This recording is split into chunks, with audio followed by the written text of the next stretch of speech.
As we walk through life, many of us feel the weight of self-reliance pressing down on us. We try to control every aspect of our lives, our decisions, our relationships, and even our success. But deep down, we know there's a better way. One where we surrender not to defeat, but to the sovereignty of God. As John the Baptist humbly declared, "He must increase, but I must decrease." John 3:30. This simple but profound truth calls us to step aside and let God's presence be the driving force in all that we do.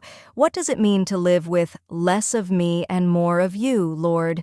It means recognizing that our own strength, wisdom, and understanding are limited, and that true growth, true fulfillment, comes when we make space for God to take the lead in our lives.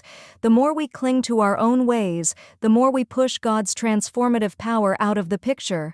But when we surrender, when we say, "Lord, take over," we give Him the room to mold us into who He created us to be.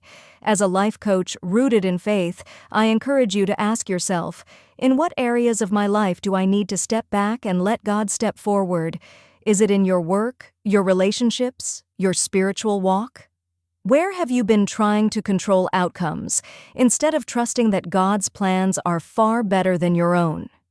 In Philippians 2:13, we are reminded that it is God who works in you to will and to act in order to fulfill His good purpose. It's not about striving, but about yielding. It's not about making everything perfect on our own, but trusting that God is perfect in all His ways. When you embrace less of me, more of you, Lord, you are inviting the Holy Spirit to refine you. This is where peace replaces anxiety, where purpose replaces confusion, and where joy replaces emptiness. You are not less of a person when you submit to God's will. You are more of the person He intended you to be all along. So today I encourage you to pause, reflect, and pray. Lord, teach me to surrender. Teach me to make less of myself, that you may be more in my life.